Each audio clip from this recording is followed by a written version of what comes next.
Dear student, आज का topic है हमारा सेल डिवीजन। देखिए, हम लोगों ने सेल के बारे में बहुत डिटेल में पढ़ा है। डीएनए पढ़ा है, जीन पढ़ा है, क्रोमैटिड फाइबर पढ़ा है, बहुत सारी चीजें पढ़ ली थी। ठीक है, आज का टॉपिक क्या हो गया? Cell division. थोड़ा मैं पीछे का बताना चाहूंगा कि आपका क्रोमोसोम क्या था, इसे मैं थोड़ा बता देता हूँ। देखिए, अगर मैं बताना चाहूँ तो ये होता है कि हमारा एक एनिमल सेल, क्या हो गया हमारा एक एनिमल सेल, बीच में हो गया न्यूक्लियस, यहाँ पे हो गया न्यूक्लियोलस, इसके चारों तरफ या इसके अंदर जो लिक्विड पाई जाती है उस लिक्विड को क्या कहा गया? साइटोप्लाज्म। बात सुनिएगा, आप इमेजिन कीजिए। देखिए, होता ऐसा है ना कि होली के दिनों में हम लोग एक बलून लेते हैं जिसमें रंग भरा जाता है। मान लीजिए आपने एक बलून लिया, उस बलून के अंदर आपने सिर्फ पानी भरा, तो जब पानी भर के आपने उसको बांध दिया तो बलून दिख रहा है। तो बलून के अंदर सिर्फ पानी है और उसका शेप कैसा होता है? एक बेलनाकार दिखता है, सिलिंड्रिकल दिख रहा होता है आपको। हाँ है ना, हमारा सेल भी वैसा ही होता है। हमारा सेल चपाती की तरह नहीं दिखता, इतना चिपटा नहीं होता, वो गोल होता है हर तरफ। और उसके अंदर जो लिक्विड है, अब मान लो आपने जब बलून को बंद कर रहे थे ना, तो आप छोटे छोटे बच्चे थे वहां पे, तो आपने क्या किया? उसका कुछ सितारा जैसा चमकीला चमकीला प्लास्टिक उसके अंदर डाल दिया, कुछ बॉल्स, मतलब छोटी छोटी चीजें उसके अंदर डाल के बंद कर दिया। अब उसके अंदर वो सारी चीजें फ्लोट कर रही है, आया ना। तो वैसे अगर सेल के अंदर देखा जाए तो सेल के अंदर जो लिक्विड है वो पानी है उधर का, वो कहलाएगा साइटोप्लाज्म। और उसके अंदर जो सारे मटेरियल जो फ्लोट करे ना मटेरियल, वो कहलाएगा ऑर्गेनील्स। क्या कहलाएंगे? ऑर्गेनील्स। तो ये न्यूक्लियस हो गया ऑर्गेनील, यहाँ पे हो गया आपका क्या? माइटोकॉन्ड्रिया हो गया ऑर्गेनील, लाइसोसोम हो गया ऑर्गेनील। माइटोकॉन्ड्रिया एक से ज्यादा ही होता है। आपका एंडोप्लाज्मिक रेटिकुलम होता है, गोल्गी बॉडी होता है। तो ये उसके अंदर फ्लोट कर रहे होते हैं, तैर रहे होते हैं, समझा पाए? तो सेल के अंदर जो लिक्विड है उस लिक्विड में क्या कहा गया? साइटोप्लाज्म। क्या कहा गया? साइटोप्लाज्म। ये हो गया न्यूक्लियस। न्यूक्लियस के अंदर ये जो पतली पतली जालियां हैं,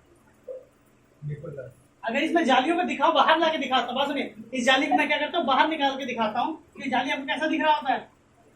अनकॉइल्ड है ना सर, ये बहुत ही हाईली कॉइल्ड है, तो बहुत गुथा हुआ है।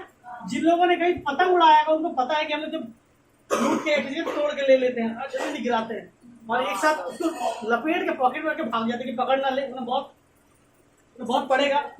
ठीक है, और जब घर जाके खोलते हैं तो खोलने में आधा घंटा लगता है, 2-3 जगह तोड़ना पड़ता है, गीट मारनी पड़ती है। क्यों? आपने क्या कर दिया? उसको कॉइल कर दिया। ये हाईली कॉइल स्ट्रक्चर है। ये हाईली कॉइल स्ट्रक्चर इसके अंदर है, सेल के अंदर। यानी हमारे बॉडी में जितने सेल होंगे और जिससे सभी सेल के अंदर जो न्यूक्लियस है, तो सभी के अंदर ये जाली दिख रहा है। हाँ या ना? तो जितने भी न्यूक्लियस है सबके अंदर है। हाँ या ना? हाँ। इस जाली को क्या कहा गया? Chromatin fibre. क्या कहा गया? Chromatin fibre. क्रोमैटिन, ये हो गया सेल जब स्टार्टिंग में था। एक समय ऐसा आता है सेल में एक समय ऐसा आता है, ये जो हाईली कॉइल स्ट्रक्चर है ना, वो अनकॉइल हो जाता है। क्या हो जाता है? अनकॉइल हो जाता है। अब ये जब अनकॉइल होगा तो क्या हो जाएगा? एक सिंपल सा ऐसा स्ट्रक्चर हो जाएगा ना, सीधा सा। और ये जब अनकॉइल होता है ना, तो टुकड़ों में बढ़ जाता है। क्या हो जाएगा?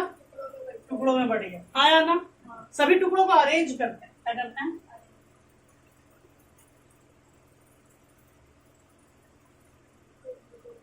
चार टुकड़ों को अरेंज कर दिए। क्लियर है? ये भी क्या हुआ आपका? क्रोमैटिन फाइबर ही हुआ। ये भी क्या हुआ तुम्हारा? क्रोमैटिन ही हुआ। हाँ, ये भी तुम्हारा क्रोमैटिन हुआ। अब इसके अंदर भी एक समय आता है, इसके अंदर भी क्या आएगा? एक समय आएगा। दो क्रोमैटिन, ये क्रोमैटिन है, दो सिस्टर क्रोमैटिन एक दूसरे के पास है। दो बहनें पास में आएंगे, दोनों बहनें गले मिलेंगी। दो बहनें क्या होंगी? पास में आएंगे और गले मिलेंगी।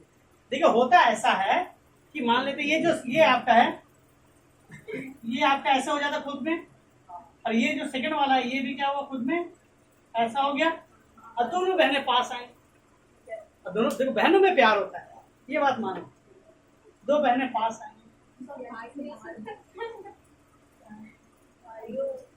दो बहनें पास आती हैं।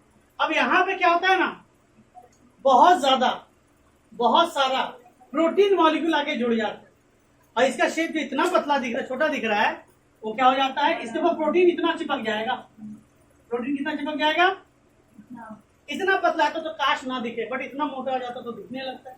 एग्जाम्पल के लिए मैं आपको बताता हूँ। देखिए, आपके घर में किचन में देखिए ना, मम्मी खाना बनाती है, पापा खाना बनाती है, आंटी खाना बनाती है, बहन खाना बनाती है, तो कोई भी खाना बना रहा होता है ना, तो देखिए जहाँ से हवा निकलती है, नहीं होता धुआं निकलता है खाना बनाने के बाद, तो आप लोगों को ना खिड़की के पास तेल का चिट दाग हो जाता है, और हेयर तो निकलता ही है। तो हेयर के ऊपर देखो, वहां पे जब साफ करते हैं करने आते हैं ना, तो एक हेयर के ऊपर इतना सारा धूला चिपका रहता है, वो धूला दिख रहा होता है, देखा होगा आप। लेकिन इमेजिन करो आपका एक हेयर आप ऐसे तोड़ के हाथ में रख लेते, दिखेगा क्या दूर से? दिखता ही नहीं। उसमें क्यों दिख रहा था? उसमें बहुत सारा धूल चिपक गया, इसलिए नजर आ रहा है। इसमें बहुत ज्यादा प्रोटीन चिपक जाता है, क्लियर है? आया ना? ये हो गया क्रोमोसोम। क्या हो गया? क्रोमोसोम। और ये जो सिस्टर दिख रहा था सिस्टर क्रोमैटिन, इसको इतना ही नहीं, इसको और खींचते हैं, इसको थोड़ा खींच के देखा जाता है। इसको क्या थोड़ा खींच के देखते हैं और जूम करके तो देखा जाता है ये डबल स्ट्रैंड है। ये क्या है आपका? यानी आपको बाहर से दिख रहा है ऐसा, लेकिन ऐसा नहीं है, ऐसा दिख रहा है। बहुत तो कपड़ा आपको खरीदते नहीं एकदम सही है, लेकिन एक रस्सी खींचते हैं, सिंपल सा रस्सी छोड़ोगे तो क्या होगा? चौड़ा हो जाता है। तो एक सिंपल सा पतला सा है, लेकिन तो ध्यान से देखा है तो डबल स्ट्रैंड वाला है। ये है डीएनए। ये क्या है आपका? डीएनए। ये ओवरऑल पूरा क्या कहलाएगा? डीएनए का सेट है।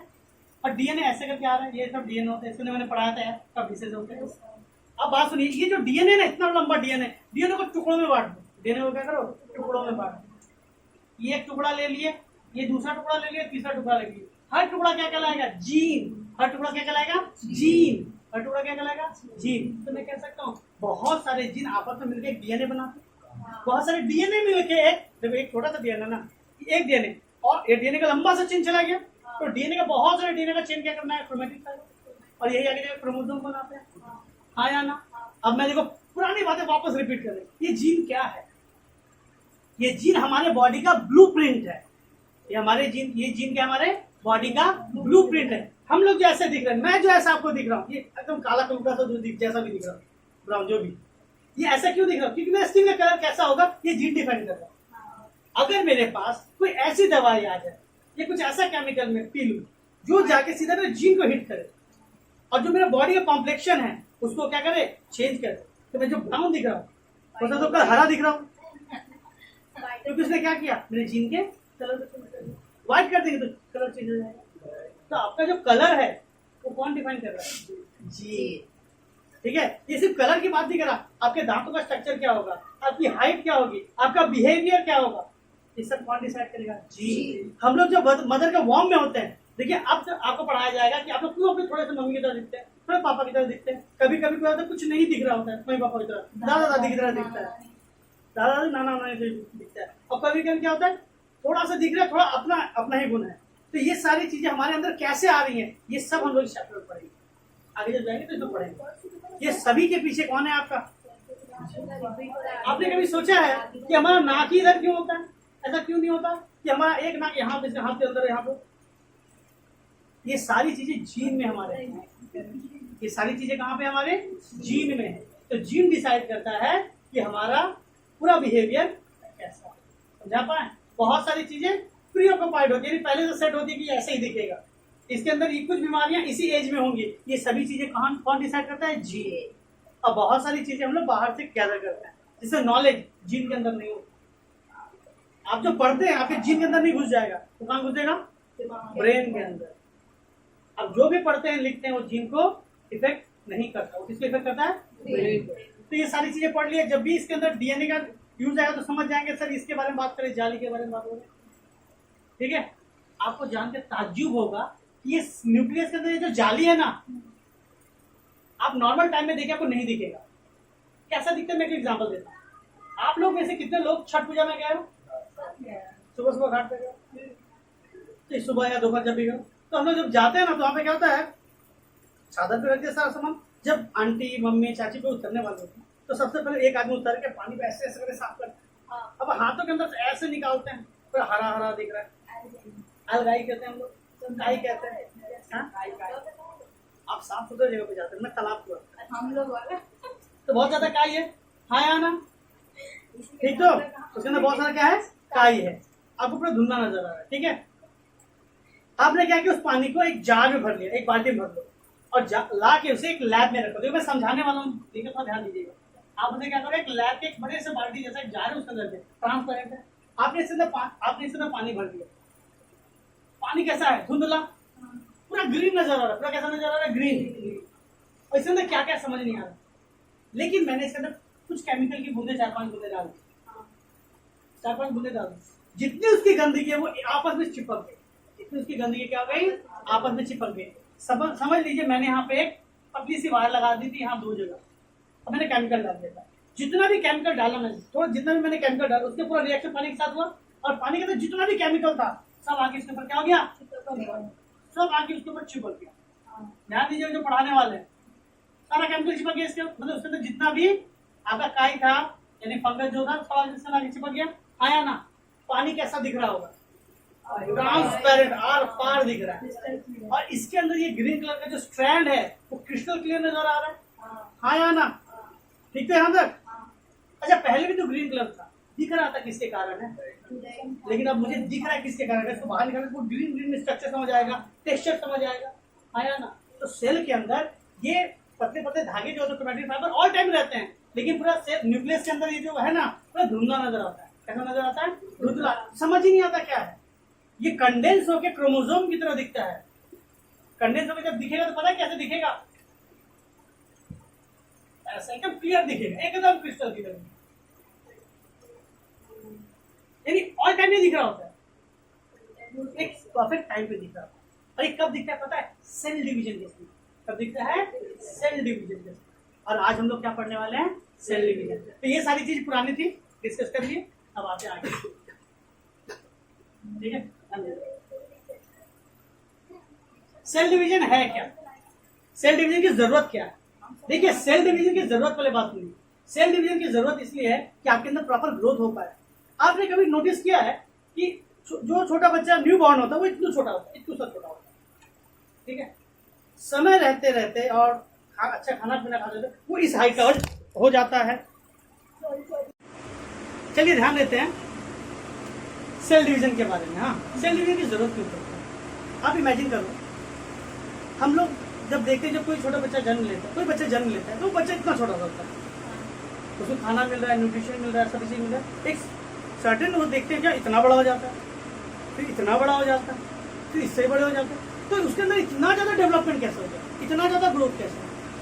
जब वो छोटा सा था तो सीधी सी बात उसके अंदर बॉडी का सेल काउंट अगर मैं गिनूं कि उसके बॉडी के अंदर टोटल कितने सेल थे, और जब इतना बड़ा हो जाता है तब मैं काउंट करूँ टोटल कितने सेल थे, तो क्या सेम होंगे, अब ज्यादा है, ठीक है।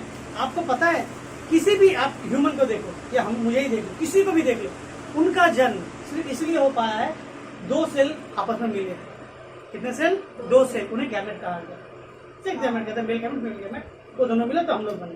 तो वो सेल आपस में क्या करते हैं, डिवाइड होते हैं। पहले 2 सेल होता है, 2 से हो गया 4, 4 से हो गया 8, 8 से हो गया 16, तो सेल आपस में क्या होते हैं, डिवाइड होते जाते हैं, ठीक है। तो सेल डिवीजन होते जाता है, बहुत सारे सेल बनते हैं, तो हमारा बॉडी भी बड़ा हो जाता है, पहला चीज। दूसरा चीज, मान लो तुम क्लास में फ्रेंड के साथ मारपीट हो गई, छोटी मोटी मारपीट, जस्ट कुछ ज्यादा नहीं, यहाँ ज्यादा कट गया, थोड़ा खरोच लग गया, कट गया। अब ये जो कट गया यहाँ से यहाँ तक, ये क्या परमानेंटली ऑल टाइम कटा ही रहेगा, इसके बीच में जो कट गया यानी यहाँ का सेल स्किन अलग हो गया, बीच में गैप हो गया, यहाँ पे मांस दिख रहा है, ब्लड निकल रहा है यहाँ से, इस खाली जगह पे क्या होगा, हम लोग क्या करते हैं, यहाँ पे दवाई लगा देते हैं, कुछ दिनों बाद ये घाव भर जाता है, यहाँ पे स्किन आ जाती है। ये स्किन कैसे पॉसिबल हुआ, ये पॉसिबल इसलिए हुआ, ये खत्म, ये खत्म, यहाँ से सेल ने क्या अपने आप को डिवाइड करना स्टार्ट किया, यहाँ से भी सेल ने आपस में डिवाइड करना स्टार्ट किया, और ये जगह क्या हो गई, भर गई। तो सेल डिवीजन क्या चाहिए, आप क्यों चाहिए, इंजरी से रिकवर करने के लिए चाहिए होता है, हाँ या ना, बॉडी को ग्रोथ करने के लिए चाहिए होता है, बॉडी के अंदर डेवलपमेंट करने के लिए क्या चाहिए होता है, सेल डिवीजन चाहिए होता है, ठीक है। ये सेल डिवीजन होता कब और क्यों है, यही हम लोग को पूरे टॉपिक में पढ़ना है, ठीक है। सेल डिवीजन तब होगा जब सेल को लगेगा वो पूरा तरह से मैच्योर हो चुका है, जब सेल क्या लगेगा, सेल पूरी तरह से मैच्योर हो चुका है, तब होगा सेल डिवीजन, ठीक है। हम लोग लंबे होते हैं उसमें भी सेल डिवीजन, हाँ, हमारे बॉडी के अंदर स्किन कह दो, बोन कह दो, बड़ी सेल डिवीजन हो रहा है ना। अब ये सेल डिवीजन क्या रहा सुनिएगा, हमारे बॉडी के अंदर मान लो पहले एक सेल था, कितना सेल था, ठीक है, उस सेल ने क्या किया, अपने आप को डिवाइड किया, और सेल कितने हिस्सों में बट गया, 2, इसको पूरा न्यूट्रिएंट मिला, हाँ, तो ये सेल भी क्या हो गया, इतना बड़ा हो गया, ये भी सेल क्या हो गया, अब क्या वो उतना जगह पे रह पाएगा, नहीं, ज्यादा हो गया। आप ही सोचो ना, आप लोग जब छोटे थे तो क्या था, एक खाट पे 4 आदमी सोते थे, कजन वजन 4 या 5 आदमी सो जाते थे। अब बड़ा हो जाएगा जब सभी लोग, तो उसके ऊपर सो पाएगा, 2 आदमी के ऊपर जगह नहीं हो रहा है, क्योंकि सभी के बॉडी का क्या हुआ, ग्रोथ हुआ, क्यों, सेल डिवीजन के कारण। आया ना? चलो, तो सेल डिवीजन से हम लोगों ने क्या सीखा, हमारे बॉडी के अंदर क्या होता है, ग्रोथ। ठीक है, अब सेल डिवीजन का ऑल टाइम होता है, एक सर्टेन टाइम होगा तभी सेल डिवीजन होगा, ऑल टाइम सेल डिवीजन नहीं होता। क्लियर है? देखिए, अगर मैं बात करूं टाइप ऑफ सेल डिवीजन, इसके बारे में बात करता हूं, टाइप्स ऑफ सेल डिवीजन। ध्यान दीजिएगा, अगर मैं सेल डिवीजन के टाइप्स के बारे में बात करूं ना, तो दो तरह के सेल डिवीजन होते हैं।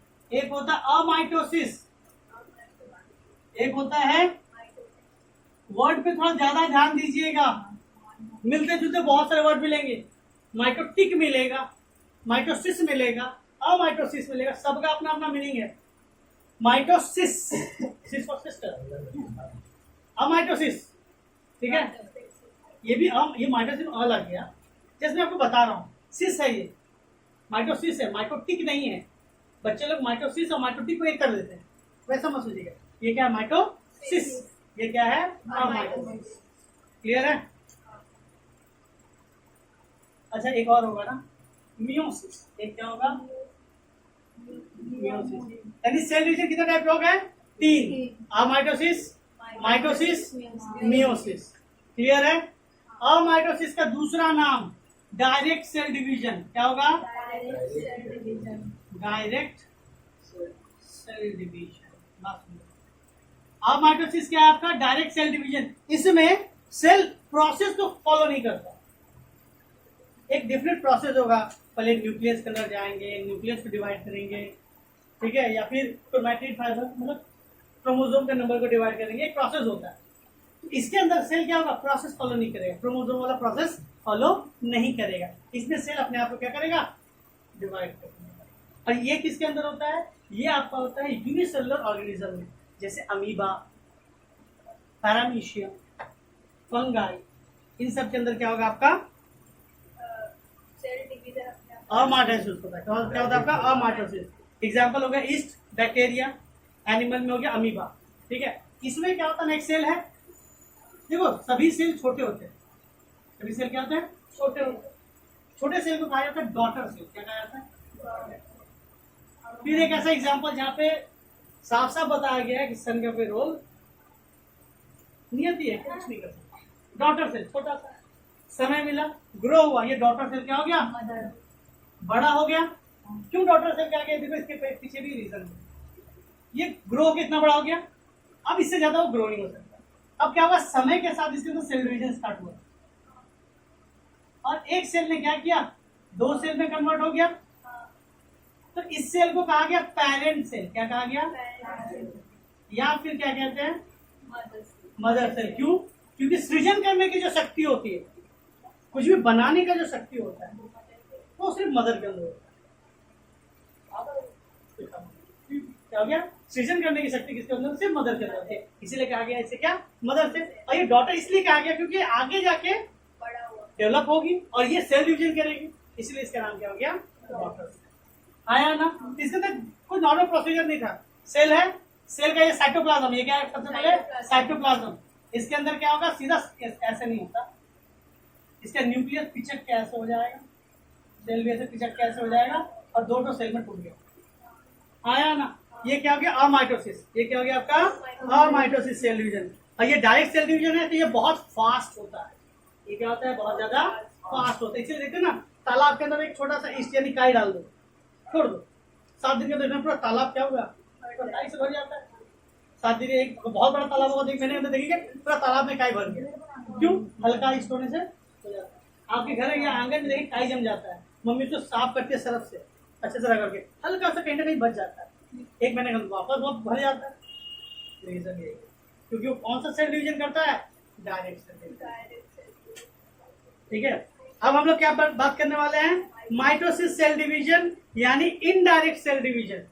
क्या बात करने वाले हैं, mitosis cell division, indirect cell division. ठीक है, देखिए जनरली आपके बुक में क्या है, पहले माइटोसिस बता दिया, फिर मियोसिस बता दिया, फिर दोनों का एक्सप्लेन किया।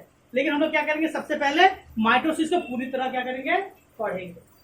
ठीक है, बस आप ये मान लो, माइटोसिस और मियोसिस प्रोसेस फॉलो करता है। क्या करता है, प्रोसेस फॉलो करता है। ठीक है, नहीं आप ही के बुक के हिसाब से आ रहे हैं। आप लोगों को तकलीफ होगी। माइटोसिस सेल डिवीजन क्या, बात सुनिएगा, इसे क्या कहा गया, इनडायरेक्ट सेल डिवीजन। इसे क्या कहा गया, इनडायरेक्ट सेल डिवीजन। अच्छा बात सुनिएगा, इधर ये एक सेल है, ये डेवलप हो गया, ये क्या हो गया, डेवलप हो गया, लेकिन ये डिवीजन नहीं करेगा, ये डिवीजन नहीं करेगा, ठीक है, अभी नहीं करेगा। अच्छा इसके अंदर क्रोमोसोम होगा, एक नॉर्मल ह्यूमन के, मैं ह्यूमन की बात कर रहा हूँ, एक ह्यूमन के सेल के अंदर क्रोमोसोम होगा, डिस्कस कर लिए। एक ह्यूमन के एक सेल में कितने क्रोमोसोम होते हैं, करोड़ों 10 करोड़ पूरा बॉडी नहीं, एक सेल के अंदर, हाँ 46, वेरी वेरी गुड। यानी ये देखो, इसको काउंट करेंगे बस तुम, इसे कहेंगे एक क्रोमोसोम, इसे क्या कहेंगे, ये हो गया 2 क्रोमोसोम, ये क्या हो गया 3 4, 46 क्रोमोसोम कहा गया, क्या कहा गया,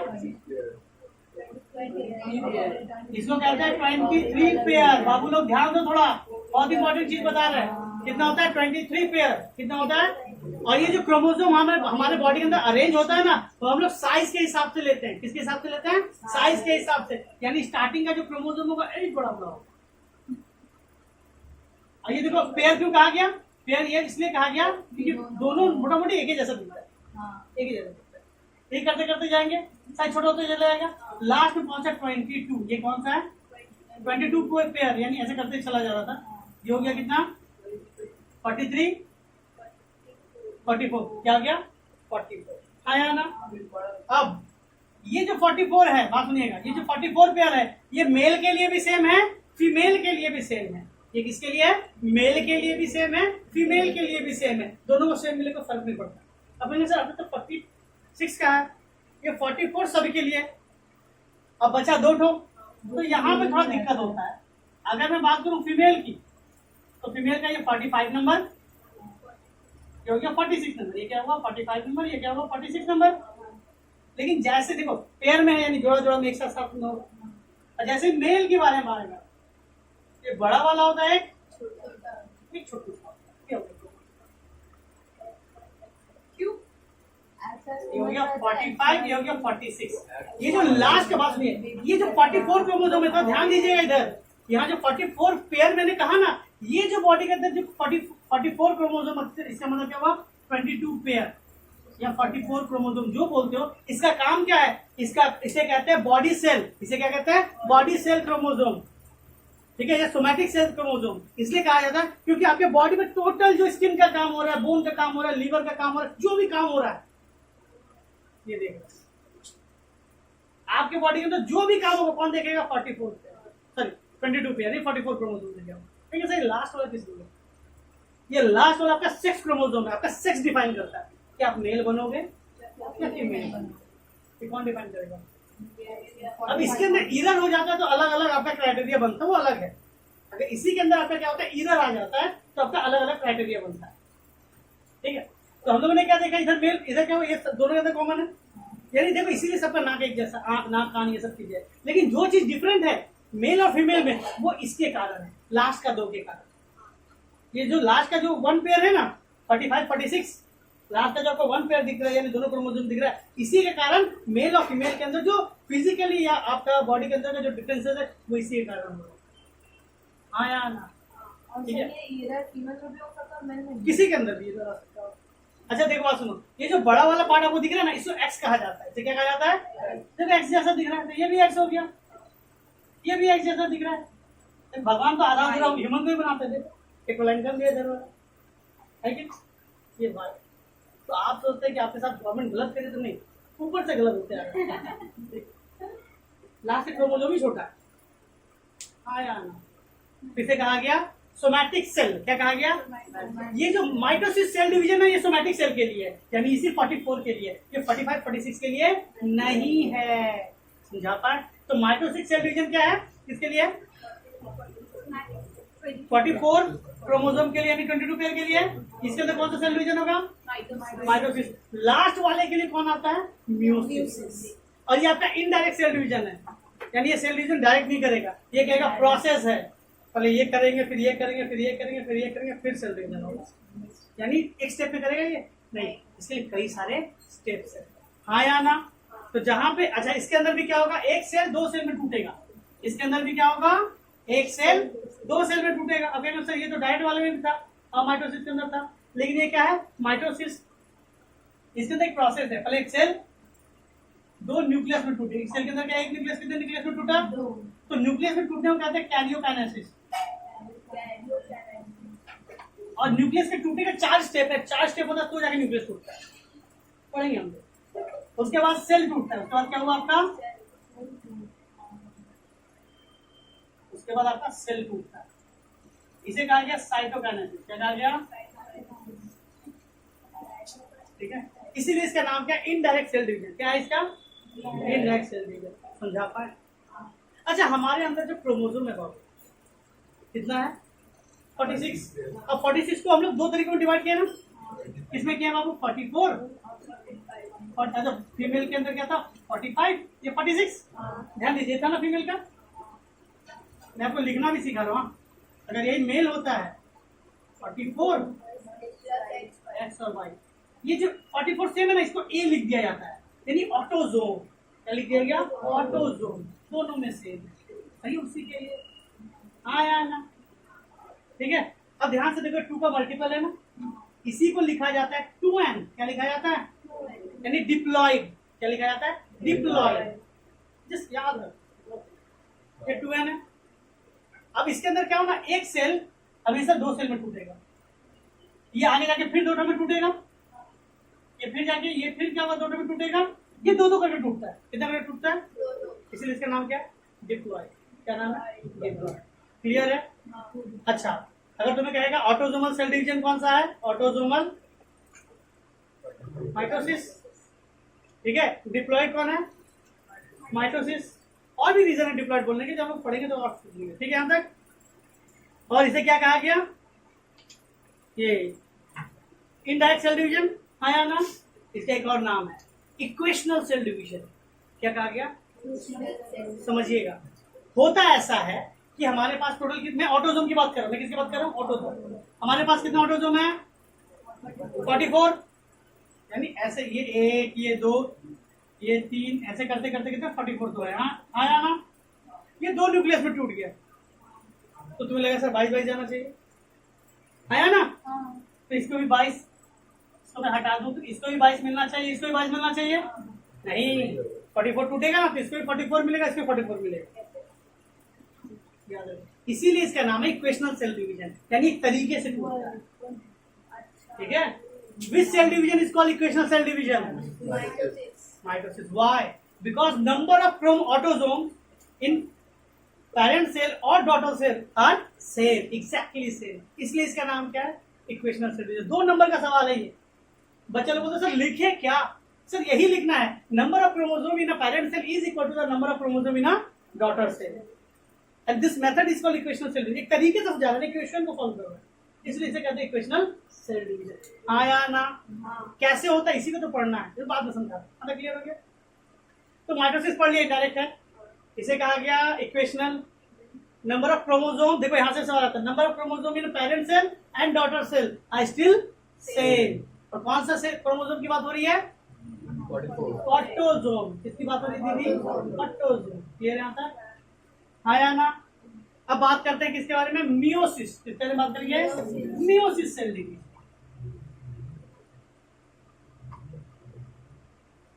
ठीक है। मियोसिस सेल डिवीजन को क्या कहेंगे,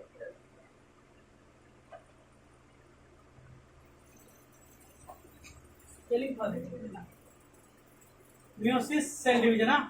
मियोसिस सेल डिवीजन का दूसरा नाम है रिडक्शनल सेल डिवीजन। क्या नाम है, रिडक्शनल सेल डिवीजन। और इसके अंदर हम लोग ऑटोजोम को नहीं, तो लास्ट वाला जो 6 क्रोमोसोम बच गया उसको फोकस करते हैं। अच्छा इसके अंदर होता क्या, सुनिएगा, ये एक सेल है,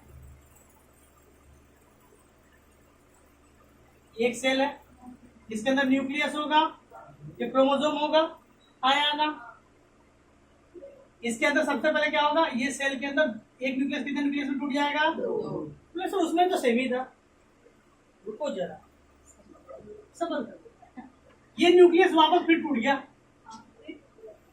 ये न्यूक्लियस फिर टूट गया, उसके बाद ये क्या होगा, साइटोप्लाज्म टूटेगा,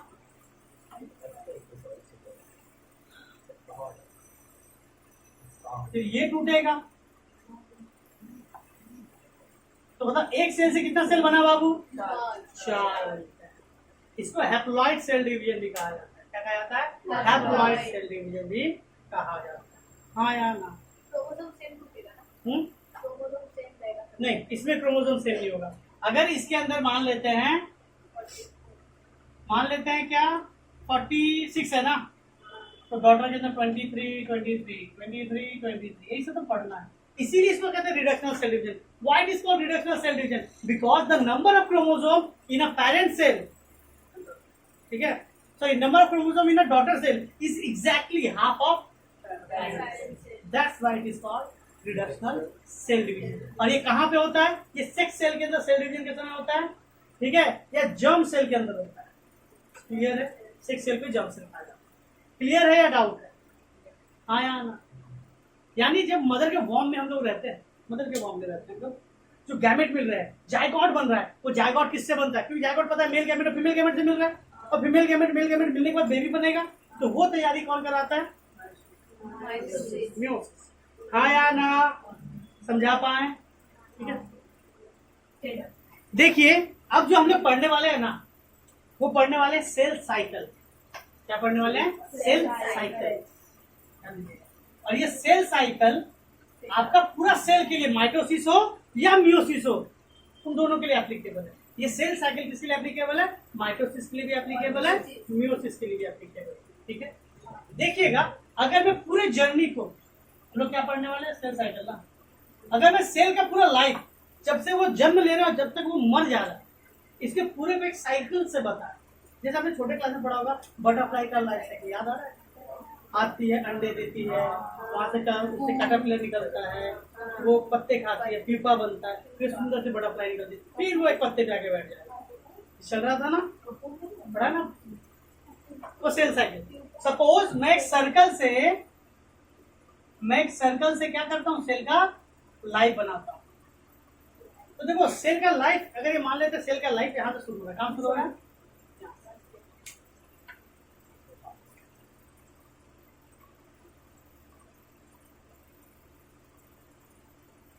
सेल का लाइफ को मैं दो हिस्सों में बांटा गया। मैं क्या बांटता हूँ? बांटा ही गया। सेल के पूरे लाइफ को दो हिस्सों में बांटा गया है। एक वो फेज जहां पे अपने आप को ग्रो कर रहा है, अपने आप को इनहेंस कर रहा है, इंप्रूव कर रहा है, और एक वो फेज जहां पे खुद को डिवाइड करना स्टार्ट कर चुका है। सेल के अंदर दो ही फेज होते हैं, एक कहलाता है इंटरफेज, एक कहलाता है एम फेज। तो सेल साइकिल को कितने हिस्सों बांट सकते हैं बाबू? दो। आई फेज बोल देते हैं इसे, अरे क्या बोलते हैं? M phase. अब यहाँ पे बहुत गलत होता है। इंटरफेस क्या? सुनिएगा इधर, ध्यान दीजिएगा।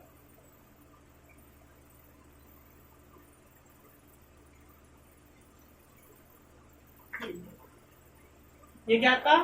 इंटरफेस है, दिख रहा है सबको? ये इंटरफेस क्या बताता है? ये इंटरफेस बताता है कि वो ग्रो कर रहा है।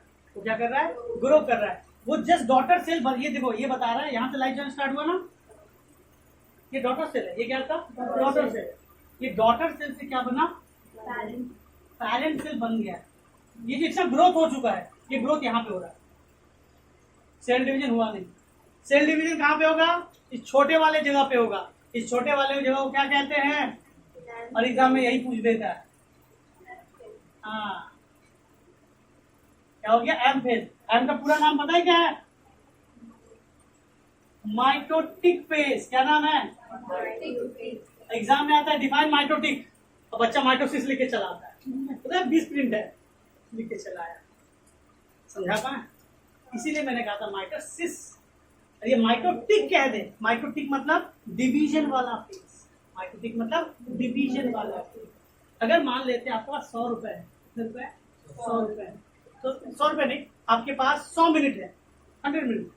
तो अगर एक सेल को मैं 100 मिनट में डिवाइड करूं, तो 90 से लेकर 95 मिनट तक वो सिर्फ खुद को ग्रो करने में लगाता है, और बाकी का जो 5 मिनट मिला ना, उसी में खुद को डिवाइड करता है।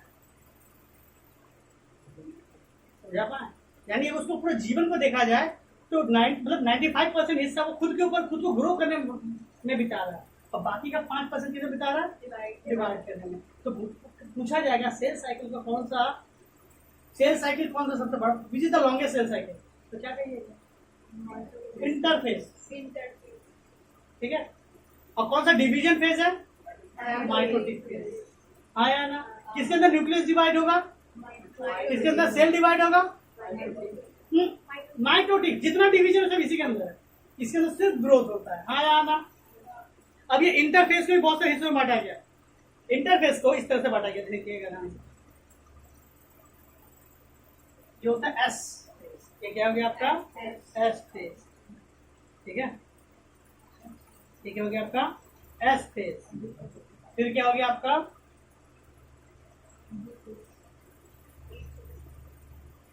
G1 फेज, नहीं पहले होगा G1, पहले क्या होगा आपका G1 फेज, फिर होगा S फेज, फिर क्या होगा G2 फेज, क्या होगा G1 phase, S phase, G2 phase, फिर जाके होता है M फेज।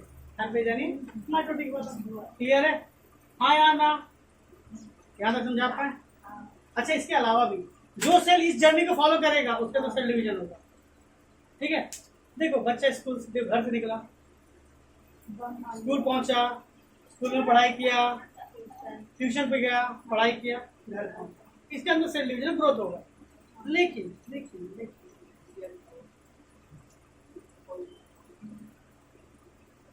बच्चा घर से निकला, स्कूल पहुंचा, स्कूल से पार्क चला गया, ठीक है ना, मॉल चला गया, फ्रेंड के घर चला गया, पार्क मॉल फ्रेंड का घर, कहीं भी चला गया। ये छोटा सा लूप होल है, इसको क्या कहते हैं, G0 फेज। क्या कहते हैं बाबू इसे, जो सेल जिस G0 फेज में चला जाएगा उसके अंदर सेल डिवीजन नहीं होगा। तो व्हाट इज G0 फेज, और ये किसके बाद आता है, G1 के बाद आता है G0 फेज। तो जो सेल G1 के बाद सीधा G0 में चला जाएगा उसके अंदर सेल डिवीजन नहीं होगा। कौन सा सेल सर ऐसा है, न्यूरॉन। पूरा ब्रेन हमारा जिससे बना है न्यूरॉन, उसी का है।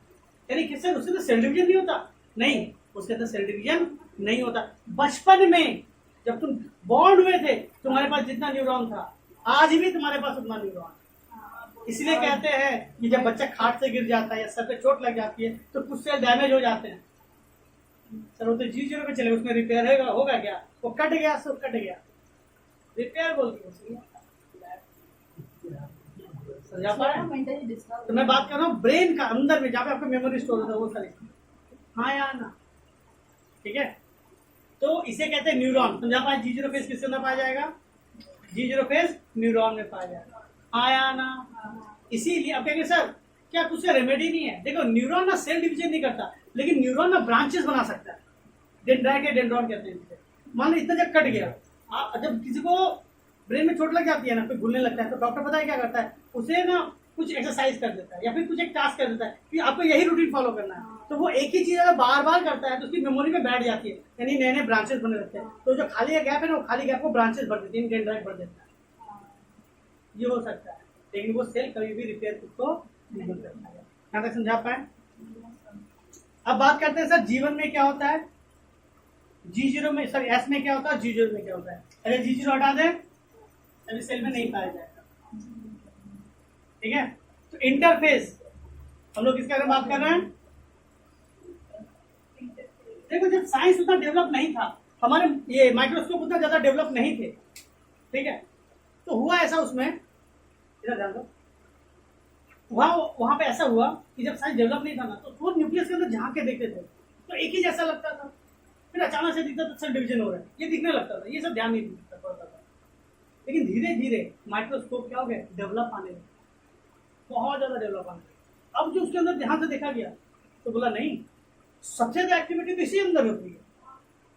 तो पहले कहा जाता था इंटरफेस इनएक्टिव फेज है, पहले क्या कहा जाता था, इंटरफेस इनएक्टिव फेज है, लेकिन बाद में कहा गया नहीं, इनएक्टिव इंटरफेस क्या है, मोस्ट एक्टिव फेज है, यहाँ बहुत ज्यादा काम होता है। क्लियर है।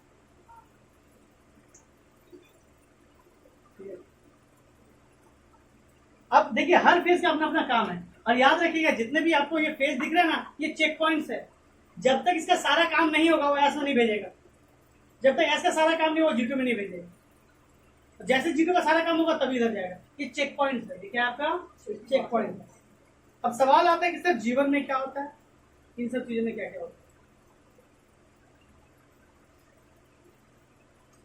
देखो जीवन में सेल प्रिपेयर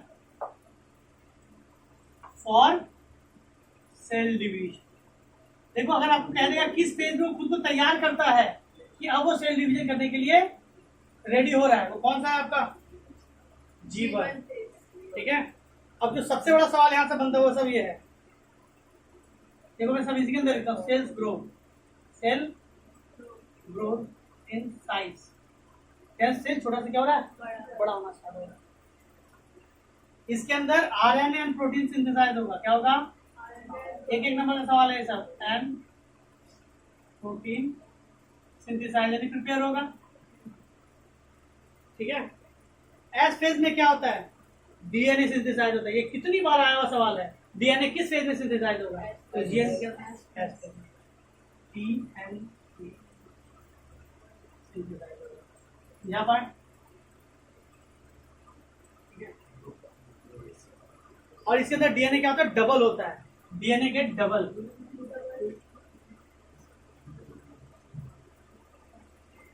ये डबल क्या है? जब डिफिनेशन हम लोग पढ़ेंगे ना, ये आपका मेटाफेज है ना, फिर पढ़ेंगे तभी क्लियर हो जाएगा। डीएनए यहाँ पे क्या हो रहा है? डबल। डीएनए खुद को क्या कर रहा है? डबल कर रहा है। ठीक है,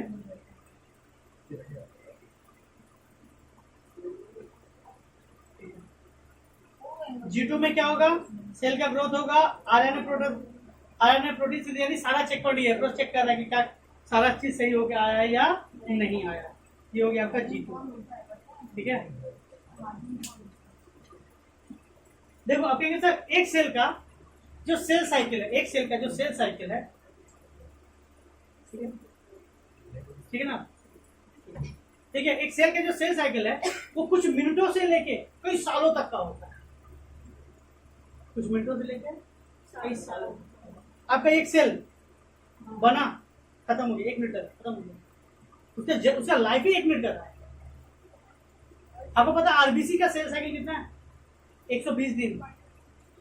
यानी आज जो आपका अंदर आरबीसी यानी खून दौड़ रहा है, 120 यानी क्या 4 महीने बाद वो आपका आरबीसी नहीं देगा। क्यों? वो यूरिन के थ्रू बॉडी से निकल गया, सेल तोड़ गया, बिलिरुबिन बिलिरुबिन। ठीक है, तो सभी एक दूसरे को क्या कर रहे हैं? डैमेज कर रहे हैं।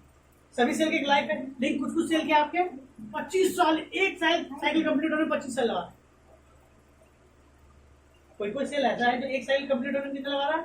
25 साल 26 साल लगा रहा है। जनरली सभी सेल साइकिल अपने कितना होता है? 24 घंटे का। ठीक है, और इसे कहा गया प्रिपरेटरी फेज कहा गया। क्या कहा गया? Preparatory phase. आपको ये डिस्कस कर दिया गया। रेस्टिंग फेज क्या है बताइए तो? रेस्टिंग फेज कौन सा होगा? इंटरफेज को रेस्टिंग कहते रहता है, मोस्ट इनएक्टिव फेज। लेकिन बाद में पता चले रेस्टिंग फेज नहीं है, क्या है? मोस्ट एक्टिव फेज है। ठीक है,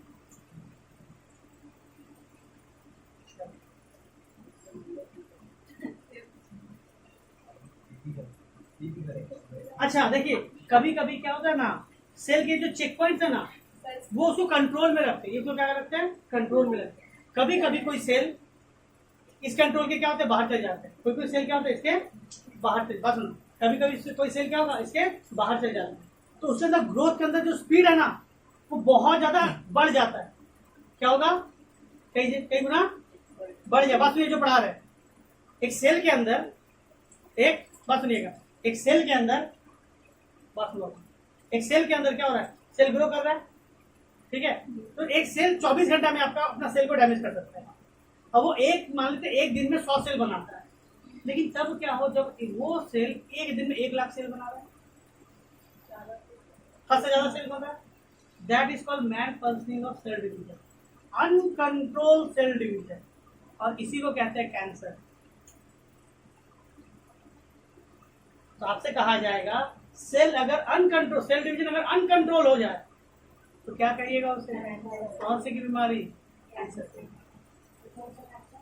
अलग अलग कैंसर तो कई सैकड़ों तरह के कैंसर होते हैं, सैकड़ों तरह के कैंसर। कई तो क्यूरेबल है, कई क्यूरेबल नहीं है।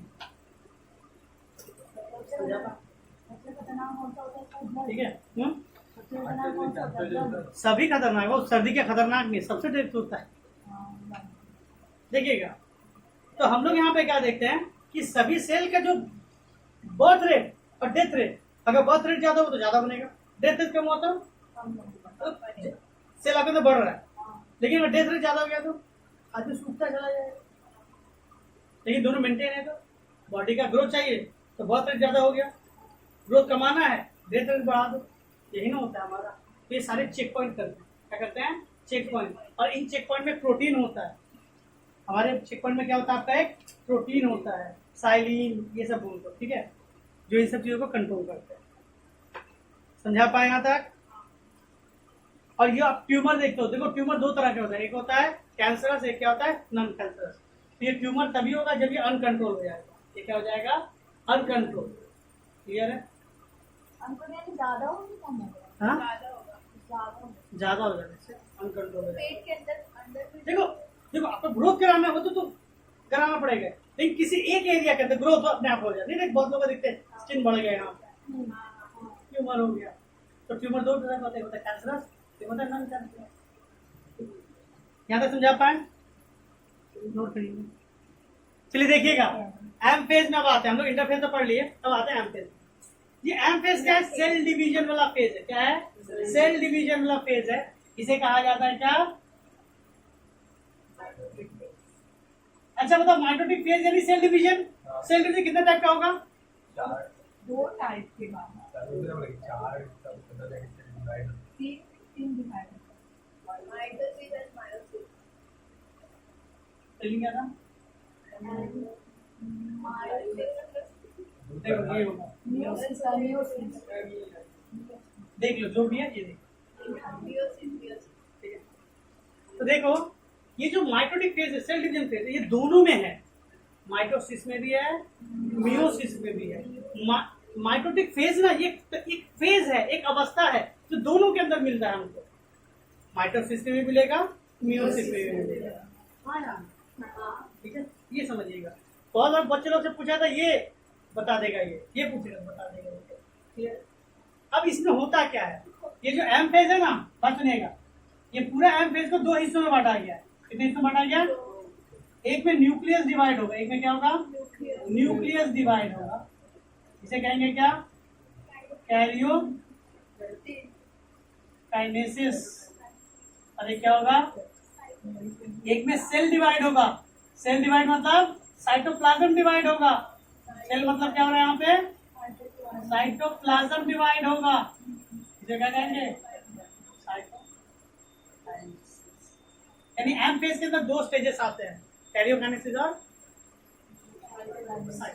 क्लियर, मतलब कैरियोकाइनेसिस साइटोकाइनेसिस। अब देखो यहाँ से यहाँ तक हो गया आपका क्या, कैरियोकाइनेसिस। इतना छोटा सा में खाली साइटोकाइनेसिस, यहाँ पे होगा कैरियोकाइनेसिस, यहाँ पे होगा साइटोकाइनेसिस। हाँ यार, चलिए अब आते हैं बुक के अंदर।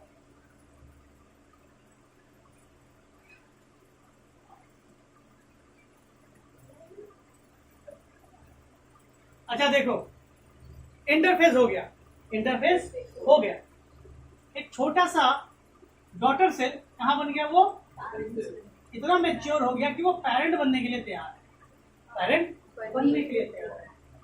इसके अंदर अभी भी क्रोमोसोम धुंधला है, इसके अंदर अभी भी क्रोमोसोम क्या है, धुंधला है, क्रोमोसोम दिख नहीं रहा।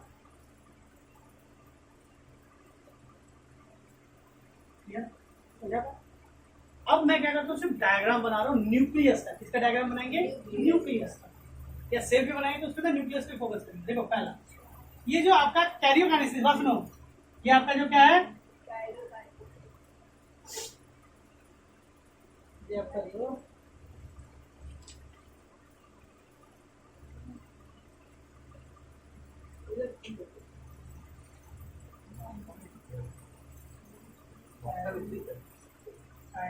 है, ये खिलाता एक स्टेप में नहीं होगा, न्यूक्लियस एक स्टेप में डिवाइड नहीं होता, न्यूक्लियस एक स्टेप में डिवाइड नहीं होता।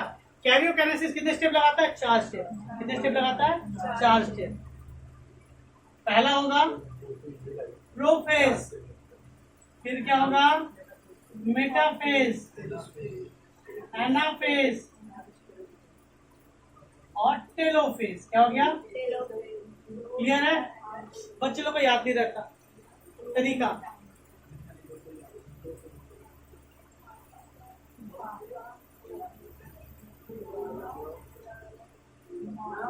पुराना मैट,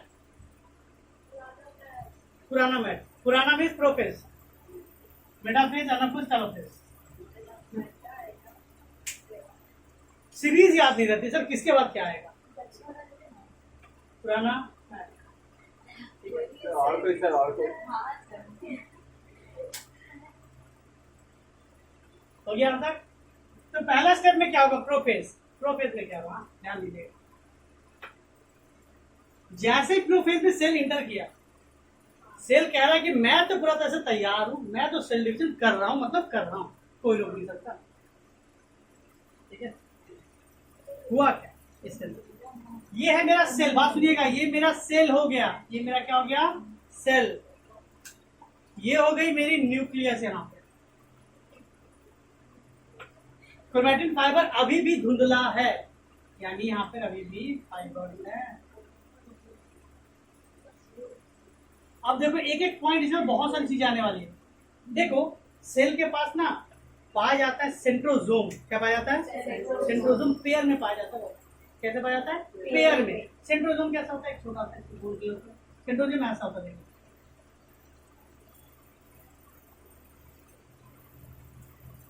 सेंट्रोजोम। ठीक है, सेंट्रोजोम पेयर में पाया जाता है। पेयर यानी जोड़े में पाया जाता है। तो जैसे वो ये मैं प्रोफेज का अर्ली प्रोफेज बता रहा हूँ। क्या बता रहा हूँ? अर्ली, जब वो इंटर कर रहा था, अर्ली प्रोफेज। यहां से सवाल यहीं से आएगा, प्रोफेज में क्या हुआ? अर्ली प्रोफेज जैसे इंटर होता है ना, इसका जो सेंट्रियोल होता है, क्या होता है? सेंट्रियोल होता है या सेंट्रोजोम होता है। वो क्या करेगा? इसका जो सेंट्रोजोम होगा वो ऑपोजिट पोल की तरफ भागने लगेगा।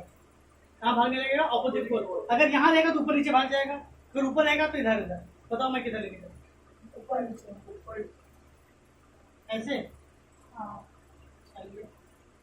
ये मेरा सेंट्रोजोम, ये क्या हो मेरा? जैसे अर्ली प्रोफेज ने इंटर किया ना, ये किधर भागने लगा? नीचे। ये किधर भागने लगा? नीचे। इधर इधर भागने लगा, यानी ऑपोजिट पोल की तरफ मूव करना स्टार्ट हो गया। ये अर्ली था। अब मैं बनाता हूँ क्या? फाइनल। क्या बनाता हूँ? प्रोफेज। प्रोफेज जब खत्म होगा तब क्या होगा? ये होगा मेरा सेल, ये मेरा सेल, इसके अंदर का न्यूक्लियस ना। अच्छा बात सुनो, प्रोफेज जैसे इंटर करता है ना, ये जो सेल में, सॉरी न्यूक्लियस का जो मेम्ब्रेन, न्यूक्लियर मेम्ब्रेन, क्या है आपका? न्यूक्लियर मेम्ब्रेन, ये हल्का हल्का गायब होना शुरू करता है। क्या करता है? डिसअपियर होना स्टार्ट होता है। क्या हो रहा है? डिसअपियर होना स्टार्ट हुआ। अच्छा मैं यहाँ पे एक बात बता दूं, साइटोप्लाज्म पतला है, लिक्विड है ना, पतला है। न्यूक्लियोप्लाज्म गाढ़ा है। एग्जाम्पल समझो, ये है पानी, ये क्या है आपका? पानी। और ये तुम्हारा गुलाब जामुन का रस, यानी पतला हो गया, क्या हो गया आपका? गाढ़ा हो गया। हाँ या ना? यानी ये थिन हो गया, ये थिक हो गया, less dense, higher dense. Prophase में था, जैसे ये अर्ली था स्टार्टिंग में, जैसे प्रोफेज खत्म हो रहा तो क्या होगा? ये दोनों ये जो सेंट्रोजोम कहाँ पहुंच जाएंगे? ऑपोजिट को। क्या पहुंच जाएंगे? कहाँ पहुंच जाएगा? ठीक है। अच्छा मैंने कहा पेड़ में पाया जाता ना, ये क्या होता है? बात सुनो, ये जब सेंट्रियोल इधर जाता है ना, जैसे आप लोग को होता है 10 के बाद कॉन्टैक्ट में रहना, टच में रहना, होता है ना, बहुत टच में रहना भाई। ये जैसे बोला ऑपोजिट पोल तो जा रहे हो लेकिन टच में रहना, ठीक है। इसके दोनों के बीच में, इन दोनों के बीच में जालियां होती है। क्या होती है? पतले पतले हेयर लाइक स्ट्रक्चर होते हैं। पतले पतले क्या होता है? Hair like structure. तो जैसे इधर जाएगा, इमेजिन करो दो ऐसे डिस्क है, इसके अंदर तार से बना हुआ है, ऐसे ऐसे में खींच के ऐसे लेके आ रहा हूँ इसे लिक्विड के अंदर, ये जाली ऐसे फैल जाएगी। तो क्या हुआ? इसके अंदर एक जाली है, ऐसे फैल जाएगी और ये ऑपोजिट पोल में पहुंच चुका है। ऑपोजिट पोल में क्या हो चुका है? तो प्रोफेज में क्या होता है? वो फैल जाती है जाली। क्या होगा? पहुंच जाएगा। प्रोफेज में क्या पहुंचेगा? वो ऑपोजिट पोल में पहुंच जाएगा। अब बोलेंगे सर इसका न्यूक्लियस मेम्ब्रेन क्या होगा?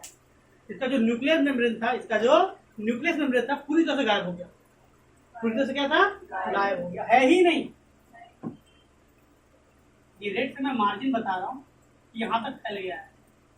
न्यूक्लियस मेम्ब्रेन क्या हो गया? पूरी तरह से डिसअपियर हो गया, यानी इसका लिक्विड उसके लिक्विड में क्या हो गया? मिक्स हो गया। ओवरऑल डेंसिटी या रिफ्रैक्टिव इंडेक्स ऑफ साइटोप्लाज्म क्या हो गया? बढ़ गया। पानी के अंदर गुलाब जामुन का रस मिला के बढ़ा दो, ऐसे घुमा दो, साइटोप्लाज्म का डेंसिटी बढ़ गया कि कम गया? बढ़ गया। आपका पानी के अंदर, आपका गिलास अंदर पानी है, गुलाब जामुन तो थोड़ा सा रस प्लास्टिक का, उसको काट के अंदर डाल दो और घुमा दो, पानी का पहले ज्यादा गाढ़ा हो गया ना, तो साइटोप्लाज्म का डेंसिटी क्या हो गया? अब देखो क्या क्या सीखा आपने। प्रोफेज में सिम्टम क्या है, ये क्या क्या होता है? प्रोफेज के अंदर सेंट्रोसोम ऑपोजिट पोल में मूव होना स्टार्ट होता है और पहुंच भी जाता है। दूसरा, इसके सेल मेम्ब्रेन गायब होना स्टार्ट होता है, गायब सेल मेम्ब्रेन गायब भी हो जाता है। तुमसे कहेगा सेल साइकिल के किस स्टेज में सेल मेम्ब्रेन गायब हो जाता है, तो क्या कहिएगा? प्रोफेज। क्या कहेंगे? प्रोफेज। क्या कहा जाएगा? प्रोफेज। अब ये जब गाढ़ा हो रहा होता है ना, तो ये जैसी सेल में पहुंचता है, अब ये पतले पतले धागों में बन चुका होता है, लेकिन अभी भी धुंधला है। पतले पतले क्या है? धागों में है, लेकिन अभी भी क्या है? ठीक है, यहाँ तक क्लियर? इसे कहते हैं sister chromatids. Sister chromatids clear है? आया ना? और ये स्पाइंडल होना शुरू करता है। स्पाइंडल मतलब ये जो सिस्टर क्रोमैटिड है, स्टार्टिंग में ऐसा है ना, कि जैसे हम पहुंचे, देखो सिस्टर क्रोमैटिड स्टार्टिंग में ऐसा होता है, इसका ये इंड और ये इंड, ये सेंटर की तरफ, ये भी सेंटर की तरफ आना स्टार्ट होता है। यानी जैसे ये इंड में पहुंचेगा, ये हमें मिल जाएगा। ठीक है? तो जितने भी सिस्टर क्रोमैटिड है सब क्या हो जाते हैं? इस जगह पे आके मिल जाते हैं। हाँ या ना? क्लियर है? डाउट है? देखो मैं एनिमल की बात कर रहा हूँ, मैं किसकी बात कर रहा हूँ? एनिमल की बात कर रहा हूँ। ठीक है, याद रखिएगा। प्लांट में सेंट्रियोल नहीं पाया जाता, तो उसके अंदर कौन कराएगा? ठीक है, प्लांट करने ठीक है, डिक्टोजोम है क्या क्या देखेंगे। अच्छा, और एक बात, ये जो सेंट्रोसोम है ना, इसे किनारा हो जाकर चमक रहा होता है। हो जाकर किनारा क्या होता है? चमक रहा होता है। इसे कहते हैं एस्ट्रल रे। क्या कहते हैं? एस्ट्रल रे। तो वो यहाँ पे चमकता हुआ नजर आ रहा होता है। क्या होता है? चमकता हुआ। तो किस फेज में आपको एस्ट्रल रे दिखेगा? क्या दिखेगा? क्लियर है? न्यूक्लियर का सारा मटेरियल साइटोप्लाज्म में क्या हुआ? न्यूक्लियस से टूटा, इसके जितना जितना मटेरियल था सब इसके अंदर क्या हुआ? फैल गया। और न्यूक्लियस, ये क्या था? न्यूक्लियस के अंदर न्यूक्लियोलस होता है ना, न्यूक्लियोलस भी आपका डिसअपियर होना स्टार्ट होता है। और इसके अंदर न्यूक्लियोलस है ही नहीं, है ना तो न्यूक्लियस मेम्ब्रेन है, ना तो न्यूक्लियोलस है, कुछ भी नहीं। हाँ या ना? एस्ट्रल रे बन गया। ये सारी चीजें हम लोगों ने पढ़ लिया।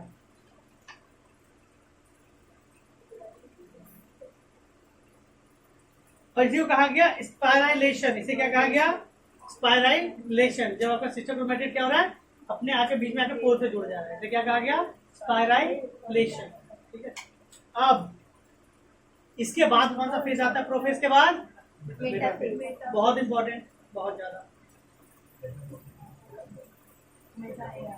देखो मेटाफेज ये पहला स्टेज है जहां पे क्रोमोसोम दिखता है। सेल के अंदर क्रोमोसोम दिखता ही नहीं है। किस फेज में दिखता है? मेटाफेज। तो सवाल आता है, on which phase chromosome can see in cell division? क्या कहेंगे आप?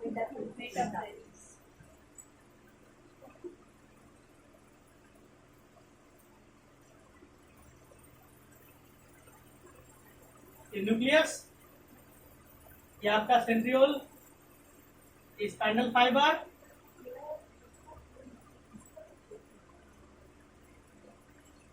ये एस्ट्रल रे वाला ना, ये हो गया एस्ट्रल रे। जो वहां था वो सारी चीजें यहाँ पे। हाँ या ना?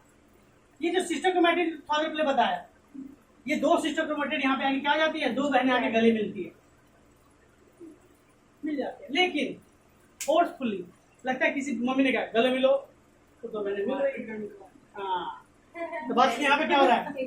एक बहन का देखो इधर, ये हो गया क्रोमोसोम, ये क्या हो गया बाबू तुम्हारा? तो सिस्टर क्रोमोसोम, ये क्रोमोसोम आपको दिखता है। अच्छा, अभी थोड़ी होगा, इसके अंदर आपको क्रोमोसोम दिख रहा है। हाँ या ना? अब ये क्रोमोसोम क्या हो रहा है ना, इसी के अंदर था, बेस के अंदर तैर रहा था, ये बह रहा है और आके क्या हुआ? स्पाइनल फाइबर में आके चिपक गया। स्पाइनल फाइबर में क्या आया? आके चिपक जाएगा। ये जो जाली है ना, इसके अंदर आके अटक जाता है। एक के अंदर एक आके अटकेगा, एक के अंदर एक ही आके क्या हो जाएगा? आपका अटकेगा। तो जैसे अटकेगा तो मान लेते हैं स्टार्टिंग में यहाँ अटक रहा है, यहाँ कैसा अटक रहा है? यहाँ अटक रहा है, कहीं पर इधर अटक रहा है, समझिएगा, कहीं पर इधर अटक रहा है, कहीं पर इधर अटक रहा है, कहीं इधर अटक रहा है, स्टार्टिंग में, हाँ, मेटाफेज के स्टार्टिंग में। लेकिन जैसे मेटाफेज खत्म हो रहा होगा ना, जैसे मेटाफेज खत्म हो रहा होगा, आप भी खूबसूरती देखिएगा।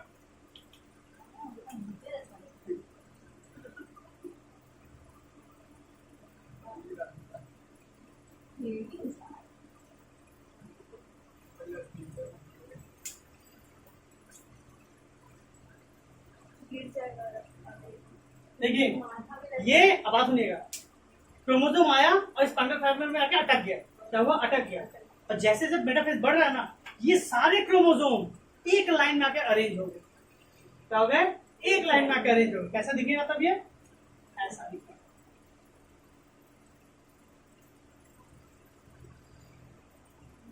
देख रहे हो आप? सब एक लाइन में क्या हो गया?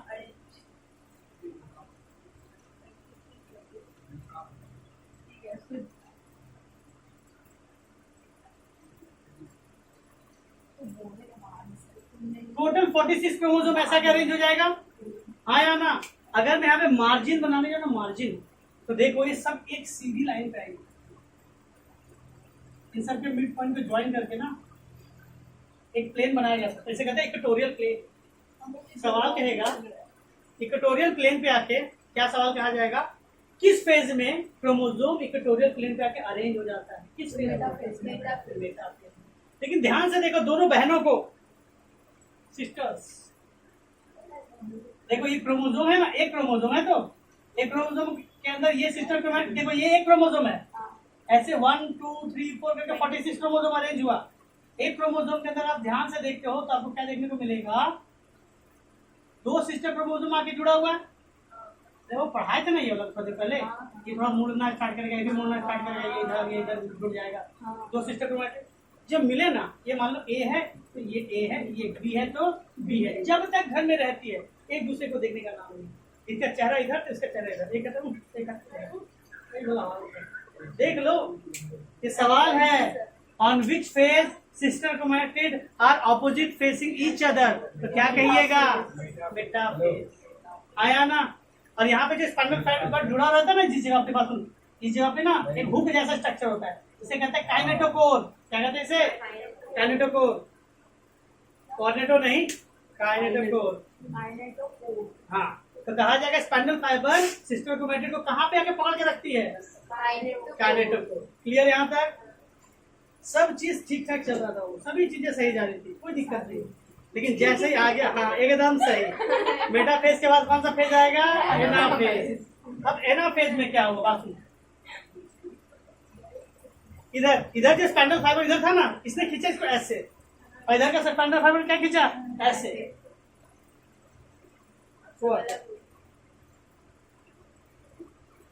अब देखने को तरस अच्छा मैं बढ़िया से एग्जाम्पल देता हूँ, बस नहीं देखिएगा। ये मान लो सिस्टर क्रोमैटिड ऐसे, हाँ, अगर हम इसको 20 से पकड़ के ऐसे खींच दूं तो इसका हिस्सा इधर चल जाएगा, इसका हिस्सा इधर चलाएगा। इन दोनों का चेहरा इधर है। अब मिडिल वाले ने किसको कैसे खींचा? इधर खींचा। ऐसे खींचेगा तो दोनों का चेहरा इधर आ जाएगा। पहले का चेहरा इधर है और दूसरा चेहरा इधर आ रहा है। तो देखिए इसमें क्या होगा? स्पाइनल फाइबर ने क्या किया? खींचना शुरू कर दिया।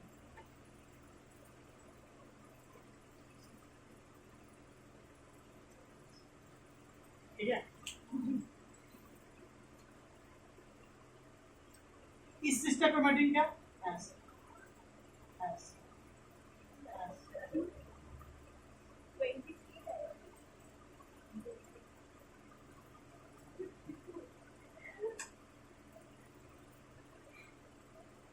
आया ना? दोनों जैसे नहीं होता है, ये एनाफेज, दोनों बहनें अलग होने लगी। ठीक है? एक बहन मान लो अब्रॉड पढ़ने के लिए जा रही है और एक बहन मम्मी के पास ले, तो क्या मम्मी का ख्याल रखो, एक तुम अपना ख्याल रखो। दोनों बहनें मिल के रो रही, गंगा जमुना बहरा। सवाल है आपका, on which phase sister chromatid are same facing each other? हाँ यार, क्लियर है यहाँ तक? ठीक है? ये खींच गया इधर, ये इधर खींच रहा है। अच्छा देखिए मैं फिर बता रहा हूँ, ये कितना नंबर क्रोमोसोम है बाबू? ये 2 ये 5 6 7 ऐसे करते करते क्या 46 आएगा। सपोज ये 1 ये 2 ये 3 ये 4 ऐसे करते करते 46 नंबर है। ऐसे करते करते तो ये भी होगा 1 2 3 4 करते करते 46 नंबर होगा। आया ना सेपरेट। हाँ आधा ठीक है क्लियर हो गया। अब मैं आपको बताने वाला हूँ इक्वेशनल सेल डिवीजन कैसे था। इधर 46 था, एक सेल दो सेल पे टूटा, इसके बाद भी 46 इसके बाद 46 कैसे अब बताएंगे। समझा पाए एनाफेज में क्या हो रहा है। अब आता है telophase. Telophase is nothing just opposite of prophase. इसमें भी अर्ली प्रोफेज आएगा। इसमें क्या था, न्यूक्लियर मेम्ब्रेन गायब हो रहा था ना, इसमें न्यूक्लियर मेम्ब्रेन धीरे धीरे बनना स्टार्ट होगा। इसमें क्या होगा, जितना कंडेंस पार्ट है वो बीच में आना स्टार्ट हो जाएगा, न्यूक्लियोलस बनना स्टार्ट हो जाएगा। समझा पा रहे। और उसमें क्या था, क्रोमोसोम दिखना स्टार्ट हो, इसमें क्रोमोसोम दिखना बंद हो जाएगा। उसमें क्या था, देखो प्रोफेज में क्या पढ़ा आपने, ये सिस्टोक्रोमेटिक ऐसे थी, प्रोफेज में क्या पढ़ा ऐसा था। कुछ देर के बाद ये इधर मुड़ गई और ये इधर मुड़ गई, थोड़ी देर के बाद ये ऐसा के जुड़ गई, प्रोफेज में था ना, वही ना यहाँ पे है। जैसे आप जाएंगे क्या टेलोफेज में, जस्ट उल्टा, ये इधर खुलने लगा और ये क्या हुआ जस्ट आप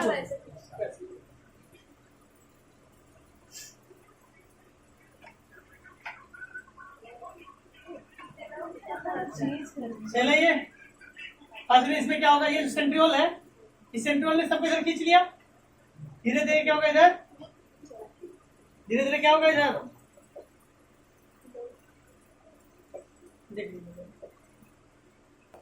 इधर देखिएगा इसका क्या होगा, इसका ज्यादा ये सब इसने क्या सबका अरेंज कर दिया अपने पास, आया ना। धीरे धीरे मेम्ब्रेन भी आने लग गया। स्टार्टिंग में बस स्टार्टिंग में कैसा था, ऐसा था ना, अर्ली में कैसा था, ये सब एक साथ आ चुका है।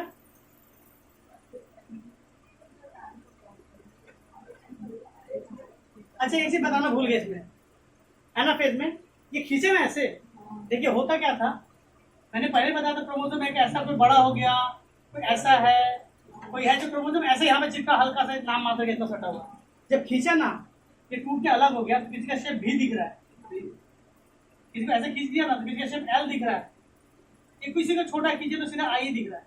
तो आपसे कहा जाए we shape, L shape, I shape, U shape, chromatin fibre is seen in जब खींचा तो जब बी से खींचा, जैसे इस रुमाल के मिडल से कोई खींचे तो यू आ गया, अगर किसी ने इन में टच होगा तो क्या खींचेगा तो क्या होगा, एल बन जाएगा, ऐसे खींचेगा तो एल बन जाएगा, मिडल से ज्यादा खींचेगा तो वी बन जाएगा। तो V shape, L shape, U shape, I shape, chromatin fiber are seen in, ये बताना भूल गया। अब जैसे एनाफेज खत्म हुआ तो ये सारी चीज अरेंज हो गई। अच्छा मैं फिर यहाँ पे फिर से काउंटिंग लगा रहा हूँ, 1 2 3 ऐसे करते करते 46, 1 2 3 ऐसे करते 46। जैसे ये क्या होगा इधर है ना, टेलोफेज पूरी तरह से खत्म होगा, इसका न्यूक्लियस आ चुका है, इसका भी न्यूक्लियस, इसके अंदर भी न्यूक्लियस, इसके अंदर भी न्यूक्लियस, ये सारा खोल दो, सारा क्या करो 1 2 3 4 5 ऐसे करते करते सब खुलेगा कि नहीं। मान लो 46 नंबर ही है, 1 2 3 4 ऐसे करते 46 नंबर, इसके अंदर भी होगा 1 2 3 4 5 ऐसे करते करते क्या होगा 46 नंबर होगा तो 46 नंबर। ये हो गया कैरियोकाइनेसिस कंप्लीट। तो देखो कैरियोकाइनेसिस की स्टार्टिंग में क्या था, एक सेल था एक न्यूक्लियस था, एंड में क्या देखा, एक सेल है दो न्यूक्लियस है, आया ना।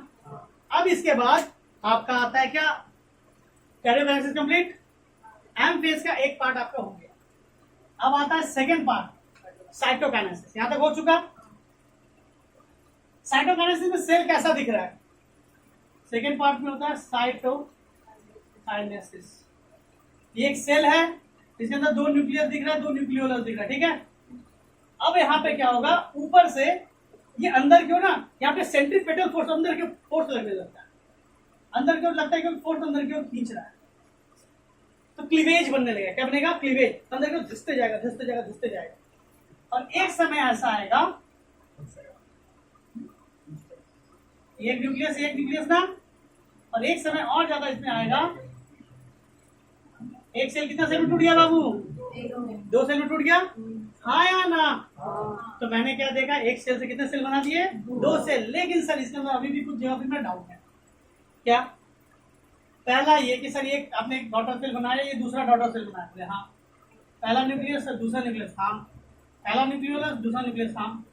सर आपने कहा है एक क्रोमोसोम, 2 क्रोमोसोम, 3 4 5 6 क्रोमैटिन फाइबर, ऐसे करते करते 46 है।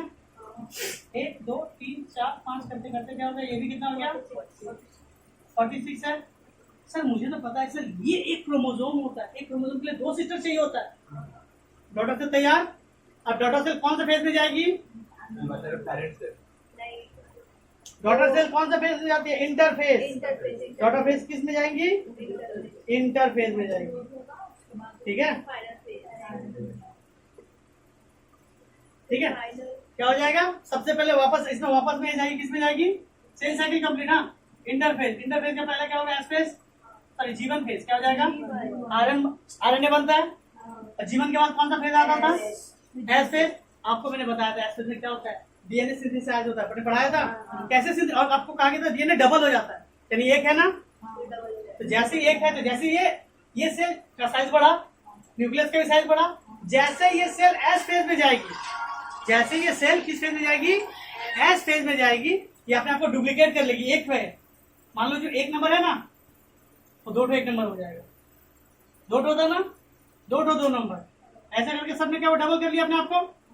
तो 46 तो आधा था, 46 को क्या हुआ? Double double. अब सारे डबल आपस में जुड़ जा सकते हैं तो कितना बना देंगे? 46 क्रोमोसोम बनाएंगे कि नहीं? यही होता है।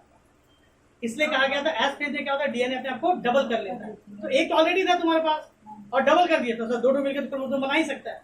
दोनों मिल गया तो सब आपस में मिलकर क्रोमैटिन फाइबर बना देंगे। ये था आपका क्या? Mitosis cell division. और इसके अंदर क्रोमोसोम का नंबर सेम रखने के लिए एक इक्वेशन फॉलो होता है, एक तरीका फॉलो होता है, एक पैटर्न फॉलो होता है। इसलिए इसे क्या कहते हैं? Equational cell division. इसलिए इसे क्या कहा जाता है? आपका इक्वेशनल सेल डिवीजन। समझा पाए? तो नेक्स्ट थोड़ा सा टॉपिक बाकी रहेगा। आपका माइटोसिस सेल डिवीजन हो चुका है, ठीक है, थोड़ा सा बाकी रहेगा। थोड़ा सा मैं एक और बात बता दूं, देखो प्लांट के पास ना सेंट्रियोल नहीं होता। प्लांट के पास क्या होता है? सॉरी, प्लांट के पास सेंट्रियोल नहीं होता। प्लांट के पास तुम्हारा ये, जैसे इसके अंदर क्लीवेज अंदर की ओर बढ़ता है, सेंट्रीपेटल फोर्स ना। अगर आपका प्लांट सेल है, अगर आपका क्या है? प्लांट सेल है, 2 न्यूक्लियस अलग हो गया, तो उसके मिडिल से उसके अंदर ग्लाइकोलाइसिस, सॉरी ग्लाइको, क्या नाम है उसका?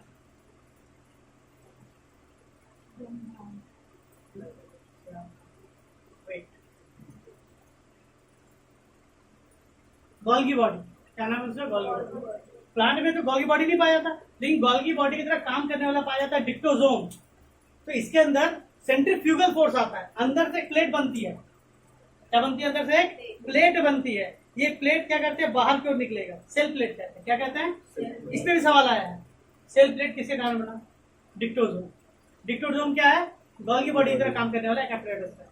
ये सेंट्रीफ्यूगल पे काम करता है। इसका सेल अंदर से बाहर के अंदर क्यों टूट रहा था ना, इसके अंदर से पेरीफेरी की ओर बढ़ेगा, यानी किनारे की ओर बढ़ेगा, और एक सेल को कितने सेल में तोड़ देगा? 2 सेल में तोड़ देगा। ये था प्लांट के अंदर का माइटोसिस। प्लांट के अंदर का माइटोसिस समझा पाए? फिर साइटोकाइनेसिस देखिए, इसका साइटोकाइनेसिस कौन कर रहा है? Golgi body. गोल्गी बॉडी या फिर डिक्टोजोम। समझा पाए? तो हम लोगों ने इसको समझा। नेक्स्ट डे थोड़ा इसके फंक्शन को पढ़ लेंगे कि ये जो हम लोगों ने सेल डिवीजन किया कहाँ लगता है, कैसे काम करता है, उसका मियोसिस ये चैप्टर होंगे। ठीक है, इसमें इतना ही।